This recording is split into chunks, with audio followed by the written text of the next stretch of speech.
الحمد لله نحمده ونستعينه ونستغفره ونؤمن به ونتوكل عليه ونعوذ بالله من شرور أنفسنا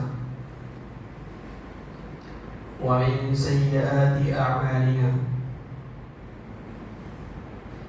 من يهده الله فلا مضل له ومن يضلل فلا هادي له وأشهد أن لا إله إلا الله وحده لا شريك له وأشهد أن محمدا عبده ورسوله أما بعد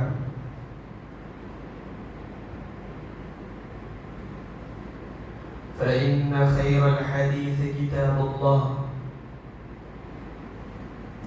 وخير الهدي هدي محمد صلى الله عليه وسلم وشر الأمور محدثاتها وكل محدثة بدعة وكل بدعة ضلالة وكل ضلالة في النار.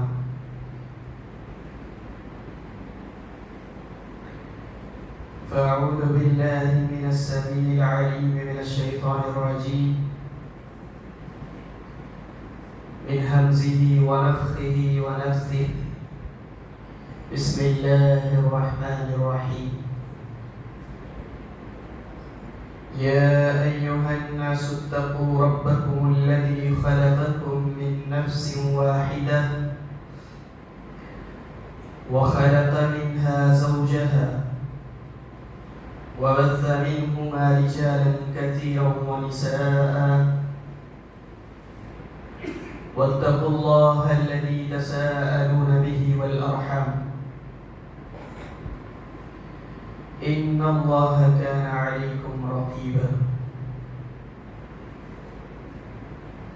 يا أيها الذين آمنوا اتقوا الله حق تقاته ولا تموتن إلا وأنتم مسلمون.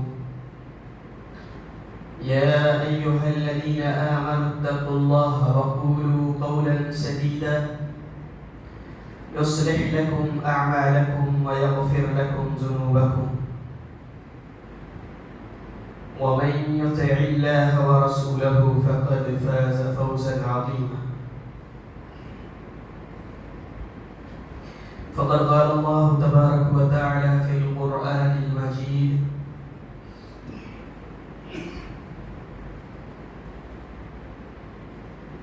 فقطع دابر القوم الذين ظلموا والحمد لله رب العالمين.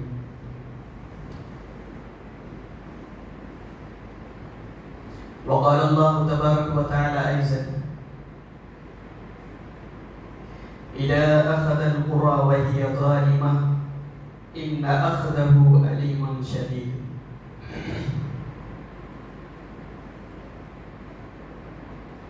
معزز محترم سامعین، بزرگان دین، عزیز ساتھیوں، پردہ نشین ماں اور بہنیں، ہر طرح کی بڑائی و کبریائی، تعریف اور توصیف اللہ وحدہ لا شریک خالق کائنات رب العالمین کے لیے لائق اور سزاوار ہے، جس نے ہم تمام بنی و انسان کو پیدا کیا اور ہمیں صراط مستقیم پر گامزن کرنے کے لیے وقتاً فوقتاً انبیاء علیہم الصلاۃ والتسلیم کو اس دار فانی کے اندر مبعوث فرمایا۔ انہی میں سے ہمارے آخری نبی جناب محمد رسول اللہ صلی اللہ علیہ وسلم ہیں۔ درود و سلام نازل ہو اللہم صلی مبارک علیہ۔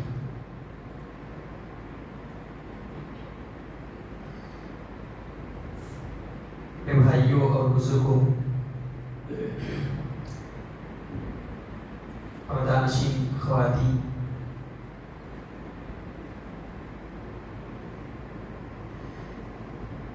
خطبہ مسنونہ کے بعد کچھ آیتیں آپ کے سامنے پیش کی ہیں، اسی سے متعلق انشاءاللہ کچھ باتیں عرض کروں گا، جس میں اللہ رب العالمین نے ظلم کی داستان، ظلم اور ظالموں کا انجام بیان فرمایا ہے۔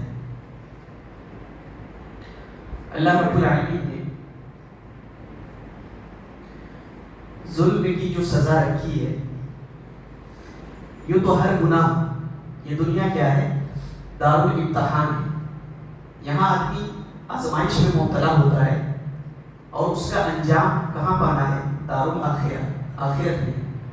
لیکن ایک گناہ ایسا ہے جس کو ظلم کہا جاتا ہے، اس کی جو سزا ہے وہ اللہ رب العالمین نے آخرت میں تو رکھا ہی ہے، دنیا میں بھی کیا ہے اس کی سزا اللہ تبارک و تعالیٰ دے دیتا ہے۔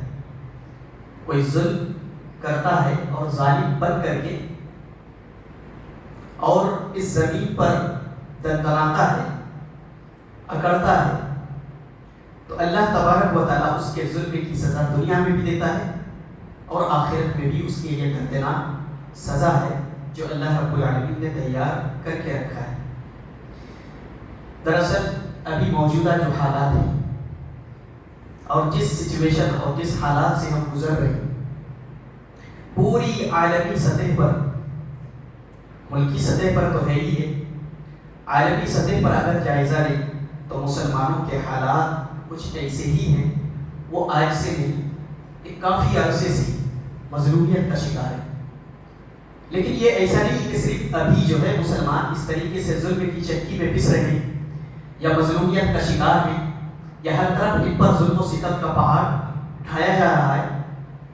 ملکی سطح پر جہاں چن چن کر کے مسلمانوں کے خلاف ہر طرح کا ظلم کا رویہ اپنایا جا رہا ہے، اسی طریقے سے عالمی سطح پر بھی، گلوبل لیول پر بھی اگر آپ دیکھیں تو صرف یہی سچویشن ہے مسلمانوں کی، جو آج ہمارے ساتھ ہمارے ملک کے اندر مسلمانوں کے جو حالات ہیں۔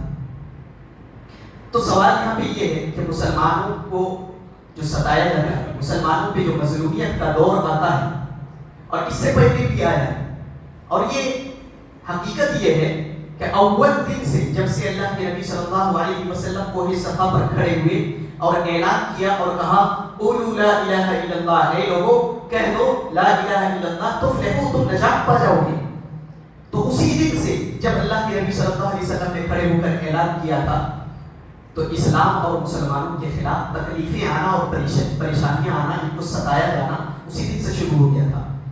اسی دن جب اللہ کے نبی صلی اللہ علیہ وسلم نے اعلان کیا تھا تو مشرکین مکہ آپ کے مخالف ہو کر کے اور آپ کو ہر طرح کے ایذا پہنچانے اور تکلیف پہنچانے کا سبب بنے تھے۔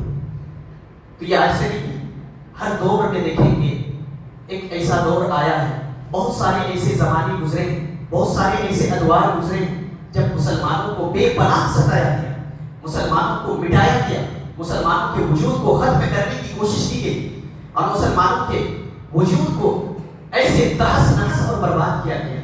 ایسی بہت ساری تاریخ، اگر آپ پوری انسانی تاریخ بلکہ اسلامی تاریخ ہی دیکھیں، اگر پوری انسانی تاریخ بھی دیکھیں گے حضرت آدم علیہ السلام سے لے کر ابھی تک، تو آپ کو وہی روایات اور وہی جو ہے دہراتی ہوئی وہی زمانے اور وہی رولز اور وہی قوانین آپ کو نظر آئیں گے جو آپ کو اسلامی تاریخ میں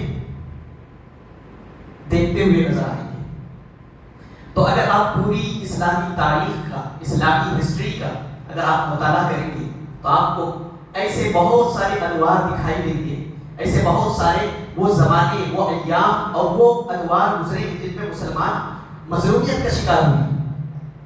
لہذا ہجرت مدینہ سے لے کر کے آج تک بہت سارے ایسے ادوار آئے، تو ان ادوار میں مسلمانوں میں اور خصوصاً جسے قرون اولا کہا جاتا ہے، اس وقت جو پریشانیاں آتی تھیں، مظلومیت کا جب مسلمان شکار ہوتے تھے تو وہ کون سا رویہ اپناتے تھے اور کون سا کردار وہ ادا کرتے تھے، یہ ساری چیزیں جاننا ہمارے لیے بہت ہی ضروری ہے۔ اور دوسری چیز یہ کہ ظلم جب ہوتا ہے تو ان ظالموں کا انجام کیا ہوتا ہے، یہ اہم ہے۔ لہٰذا ایسے ظلم کے دور میں بہت سارے مسلمان کیا ہیں، مایوسی کا شکار ہو جاتے ہیں، اور وہ مایوسی میں آ کر کے کتنے تو ایسے ہیں جو اپنے دین سے بددین بھی ہو جاتے ہیں، کوئی الہاد کا شکار ہو جاتے ہیں، کوئی ارتداد کا شکار ہو جاتے ہیں، انجام یہاں تک پہنچتا ہے۔ اور یہ سب کے سب اس لیے ہوتا ہے نا امیدی کی وجہ سے۔ اگر آپ قرآن حکیم کا مطالعہ کریں، کتاب و سنت کا مطالعہ کریں، تو آپ کو معلوم ہوگا کہ یہ جو ظلم ہے اور یہ جو ظلم کی عمر ہے، یہ اللہ تبارک و تعالیٰ کی طرف سے ہی ہوتا ہے۔ اللہ ظالموں کو ڈھیل دیتا ہے۔ اللہ رب العالمین قرآن حکیم کے اندر بیان فرماتا ہے وَأُمْلِي لَهُمْ إِنَّ كَيْدِي مَتِينٌ، املی لہم، ان کو ڈھیل دے دیجیے۔ اللہ رب العالمین ظالموں کو ڈھیل دیتا ہے اور پھر اچانک سے جو ہے اللہ تبارک و تعالیٰ اپنا شکنجہ مضبوط کر لیتا ہے اور اپنا پنجہ اللہ تبارک و تعالیٰ پر گاڑ دیتا ہے، تو پھر ظالم ٹس سے مس نہیں ہو پاتا ہے۔ یہ اللہ رب العالمین کی شریعت ہے، یہ قانون ہے، ایسے ہی اللہ تبارک و تعالیٰ ظالموں کو پکڑتا ہے۔ لیکن ایک چیز یہ معلوم ہونا چاہیے کہ ظلم جتنا سخت ہوتا ہے، یعنی ظالم جتنا بڑا ہوتا ہے، اس کی عمر بھی اتنی ہی لمبی ہوتی ہے، اتنی ہی زیادہ اللہ تبارک و تعالیٰ اسے ڈھیل دیتا ہے۔ میں بہت ساری ایسی مثالیں آپ کو بتاؤں گا کہ کس طریقے سے اللہ تبارک و تعالیٰ ظالموں کو ڈھیل دیتا ہے اور پھر ان کو پکڑتا ہے۔ تو ایسے دور میں کردار مسلمانوں کا یہ ہونا چاہیے کہ وہ مایوسی کا شکار نہ ہو۔ اگر مایوسی کا شکار ہو گئے تو یہاں سے بہت سارے ایسے وہ بگاڑ اور فساد جنم لیں گے جو صرف اور صرف سوائے ان کے لیے نقصان دہ کے علاوہ اور کچھ نہیں ہو سکتا ہے۔ تو ایسی ظلم کی داستان بہت ساری رہی۔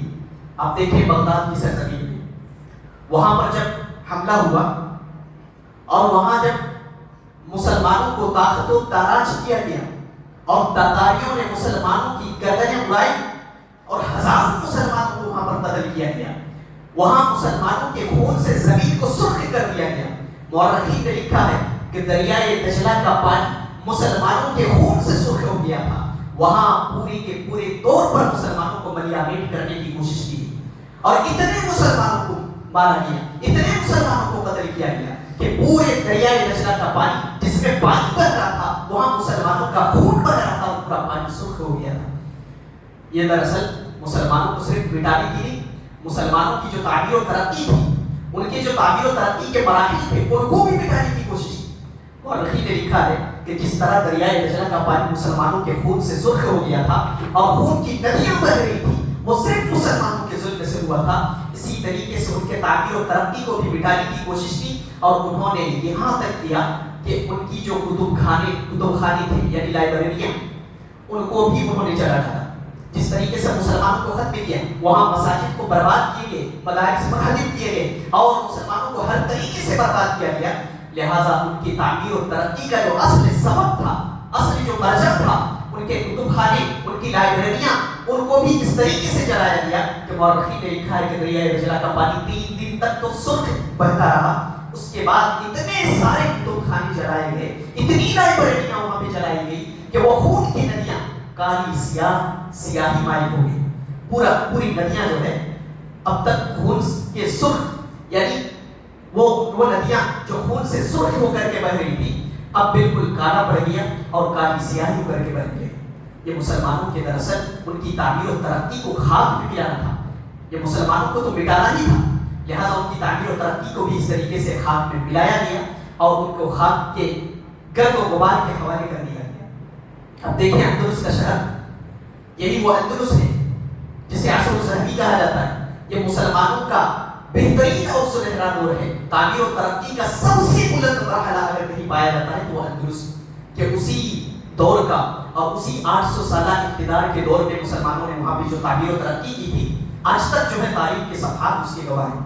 اور آج تک مسلمانوں کی ایسی تعمیر اور ترقی میں اس مقام کو اور اس بلندی کو حاصل نہیں کر سکی جو اس وقت مسلمانوں نے حاصل کی تھی۔ ہر میدان میں، چاہے وہ کسی بھی میدان میں ہو، علوم و فنون کے ہر میدان میں مسلمانوں نے جو ترقی حاصل کی تھی، اور خاص کر کے فن تعمیر کے اندر آج بھی وہاں کے کھنڈرات پڑے ہوئے ہیں۔ آپ دیکھیں گے جا کر کے غرناطہ کے کھنڈرات جو ہیں، جو اندلس کے اندر جو کھنڈرات وہاں کے پڑے ہوئے ہیں، قرطبہ کے جو کھنڈرات پڑے ہوئے ہیں، انہوں نے مسلمانوں کی جو تعمیر ہے اس کے اندر اگر آپ جا کر کے دیکھیں گے تو آپ حیرت کے اندر مبتلا ہو جائیں گے کہ مسلمانوں نے ایسی تعمیر و ترقی کے اندر اتنی صلاحیت کیسے پیدا کی۔ لہٰذا وہاں بھی مسلمانوں کو مٹایا گیا۔ وہاں بھی مسلمانوں کو طاقت و تاراج کیا گیا، ہلاک کیا گیا، برباد کیا گیا۔ آج بھی وہاں کے کھنڈرات مسلمانوں کی بتا دیتی ہے اور ان کی تعبیر و ترقی کا بتا دیتی ہے کہ مسلمان کس طریقے سے وہاں پر پنپے اور وہاں پر جو ہے انہوں نے تعبیر و ترقی میں کتنی بلندیاں حاصل کی۔ ایک مدینہ، ایک شہر ہوا کرتا تھا وہاں پہ جسے مدینہ الزہرا کہا جاتا ہے، وہ مسلمانوں کی جنت کہا جاتا تھا۔ اتنے تعبیر و ترقی اور ایسی بلند بالا اور عالیشان محل اور ایسی بلڈنگیں وہاں پر تھی۔ لہذا آج بھی تاریخ شاہد ہے کہ پوری دنیا میں ایسی بلڈنگ نہیں پائی جاتی تھی، ایسی تعبیر ترقی پوری دنیا کے کسی کونے میں نہیں ہوا تھا جو مدینہ الزہرا کے اندر پایا جاتا تھا۔ وہاں پہ ایسی تعمیرات تھی، مسلمانوں نے وہ بلندیاں حاصل کی تھی۔ نتیجہ یہ ہوا کہ دشمنوں نے حملہ کیا اور 800 سال دور حکومت جو مسلمانوں کا وہاں پر رہا اسے طاقت و تاراج کیا گیا، انہیں نست و نابود کیا گیا، انہیں ہلاک و برباد کیا گیا، ہزاروں مسلمانوں کو قتل کیا گیا اور ہزاروں کو وہاں سے ہجرت کرنے پر مجبور کیا گیا۔ پھر اس سرزمین پر جو ہے استعماری طاقتوں نے قبضہ کر لیا۔ تو ایسی بہت ساری تاریخی ادوار رہے۔ آپ دیکھیں حملات صلیبیہ کو دیکھیں، جب صلیبیوں کا دور تھا تو اس وقت کتنے مسلمان مارے گئے، کتنے مسلمانوں کو اس وقت طاقت و تاراج کیا گیا۔ پھر اللہ کے حکم سے وہ قتل کے لیے آیا جسے سلطان صلاح الدین ایوبی کہا جاتا ہے۔ لہٰذا انہوں نے اسی ارض مقدس کو ان کی غلامی سے اور ان کی استعماری طاقتوں سے چھڑا کر کے لہٰذا انہوں نے اس زمین کو آزاد کرایا اور اللہ تبارک و تعالیٰ نے ان کو یہ ہمت اور یہ طاقت عطا فرمائی کہ اس سے جو ہے مسلمانوں کو وہاں سے آزادی دی۔ تو ایسی تاریخ میں کتنے ادوار رہے، کتنے ایسے دور آیا ہے۔ آپ اور آگے چلتے جائیں تو آپ دیکھیں گے کہ اسی سرزمین پر آپ جس میں بستے ہیں، اسی سرزمین میں ایک دور وہ آیا تھا جسے 1857 کہا جاتا ہے۔ آپ کو معلوم ہے کہ یہاں 1857 کے اندر کیا ہوا تھا؟ 1857 کے اندر استعماری طاقتوں نے جب پورے ملک کے اندر قبضہ کیا تھا اور یہاں پہ چن چن کر کے جب مارا جا رہا تھا تو چن چن کر کے جو مارا جا رہا تھا وہ کسی اور کو نہیں، وہ صرف اور صرف زیادہ تر مسلمان تھے اور زیادہ تر ان کے علماء تھے جن کو وہ چن چن کر کے مار رہے تھے۔ یہاں تک کہ مورخین نے لکھا ہے کہ دہلی کی جامع مسجد سے لے کر کے شامی میدان تک اور شامی میدان سے لے کر کے فتح پوری تک وہاں پہ جتنے بھی پیڑ تھے، جتنے بھی درخت تھے، ان تمام درختوں میں ان بوریا نشین علماء کرام کی لاشوں کو پھانسی میں لٹکا کر کے درختوں میں ٹانگی ہوئی تھی۔ یہ مسلمانوں کی قربانیاں تھیں، یہ مسلمانوں کی قربانیاں تھیں اور ایسے مسلمانوں کو مٹانے کی کوشش کی ہے۔ لہٰذا یہاں بھی جو ہے ظالم نے اپنا پنجہ گاڑا، اپنا شکنجہ گاڑا اور مسلمانوں کو ہر طریقے سے جو ہے طاقت و تاراج کیا گیا، انہیں مٹانے کی بھرپور کوشش کی گئی۔ پھر اس کے بعد اور مزید آ جائے ابھی کے دور میں دیکھ لیجیے، وہ فلسطین کا سرزمین ہے جہاں بچے بلکتے رہے، جہاں مائیں روتی رہی، جہاں بوڑھے فریاد کرتے رہے، بچوں پر بم اور بارود برسائے جاتے رہے، ان کے چہرے اتارے جاتے رہے، ان کو گولیوں سے بھونا جاتا رہا اور پورے طور پر ہر طرح سے کہیں تو ظلم کو اس طریقے سے روا رکھا گیا کہ وہاں پر کوئی پرسان حال نہیں تھا۔ اس طریقے سے پوری اس سرزمین کو تہس نہس کر کے اور برباد کر کے اور کھنڈرات میں وہاں بھی تبدیل کر دیا گیا۔ یہ بھی ایک دور ہے۔ اسے بھی دیکھیں، اب دیکھیں ملک شام کی سرزمین میں وہاں بھی کیا ہوا، وہاں بھی وہی ہوا، مسلمانوں کے ساتھ قتل عام ہوا، لاکھوں مسلمانوں کو قتل کیا گیا، لاکھوں مسلمانوں کو ہجرت کرنے پر مجبور کیا گیا۔ یہ وہ ساری داستان ہے، یہ وہ ساری تاریخی روایت ہے جو مسلمانوں کے ان ادوار کو بتاتے ہیں کہ مسلمانوں پر کس طریقے سے ظلم ہوا اور کیسے کیسے ان پر دور آیا ہے اور ان پر جو ہے وہ مصیبتیں آئی ہیں اور مسلمان کس طریقے سے مظلومیت کا شکار ہے۔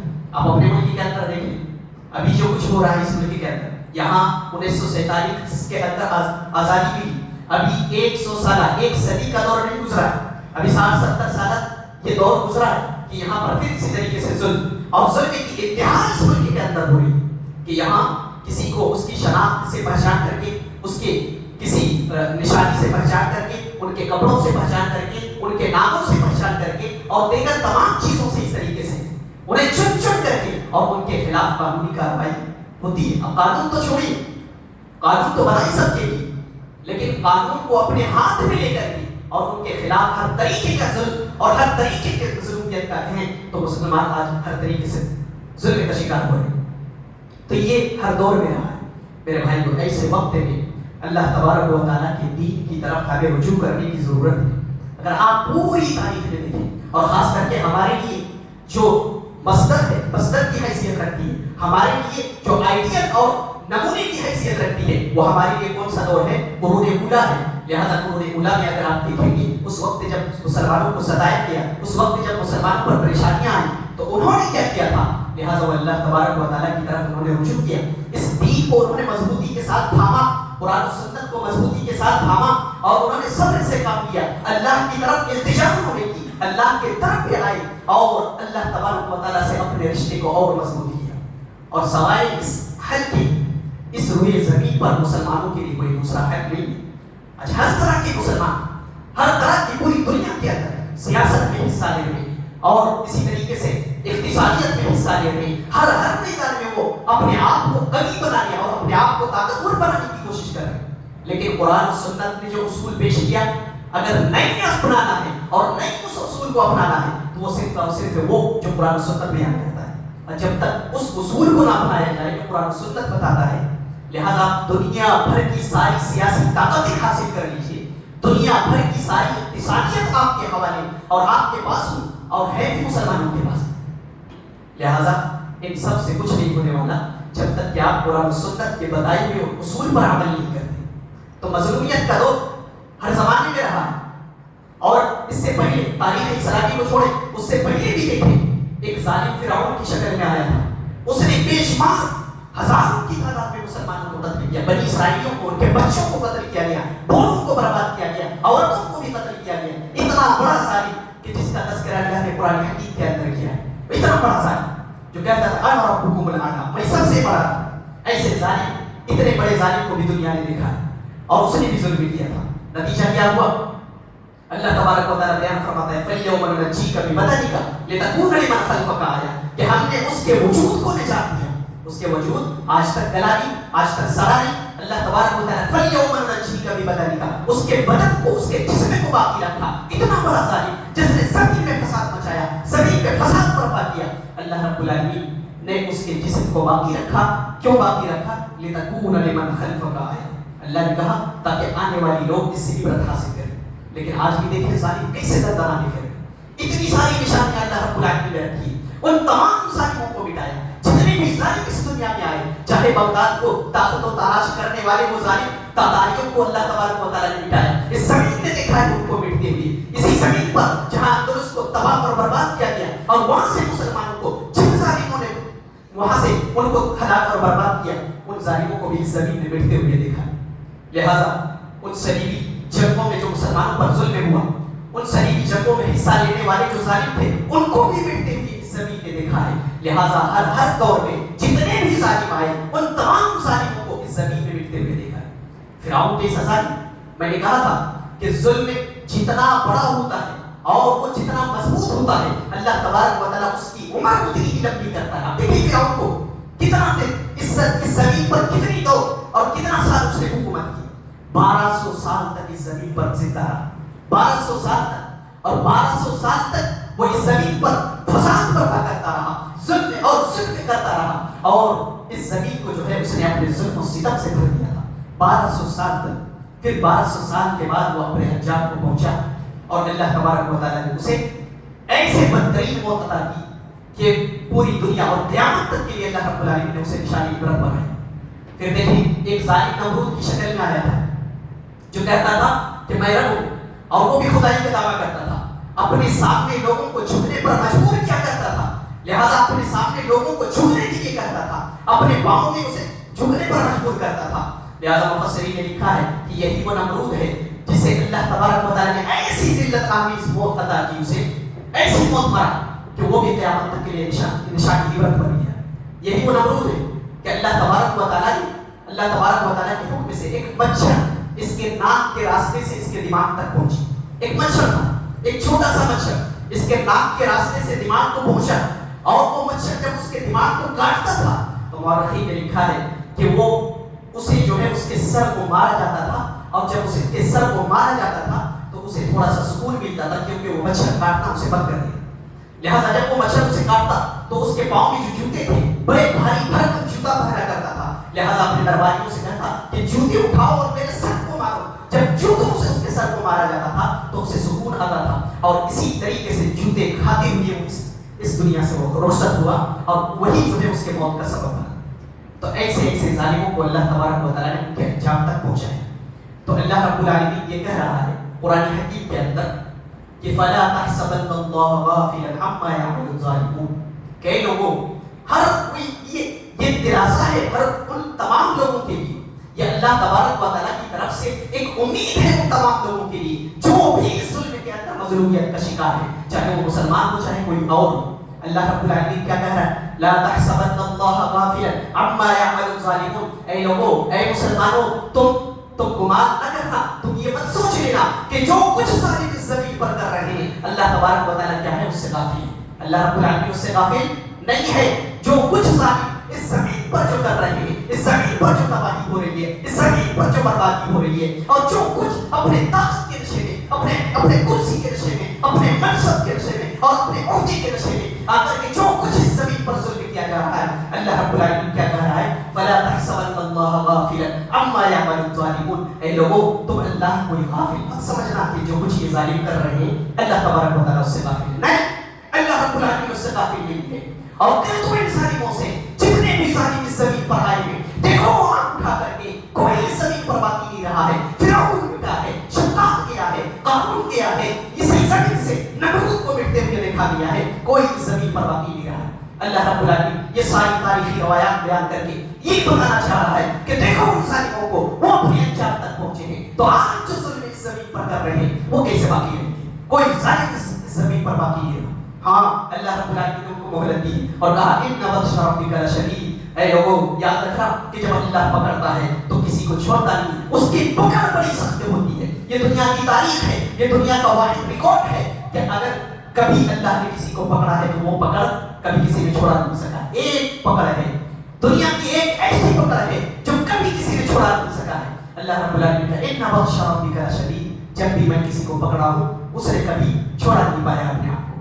آج حکومت کے نشے میں کوئی حکومت کے نشے میں فرعون بن چکا ہے, طاقت کے نشے میں مربوط بن چکا ہے. لہذا ہر کوئی سمجھتا ہے جو حکومت کے نشے میں ہے, جو حکومت کی کرسی پر بیٹھا ہوا ہے, کہ کون ہے جو مجھے پکڑ سکتا ہے, کون ہے جو میرا ہاتھ تھامنے والا ہے.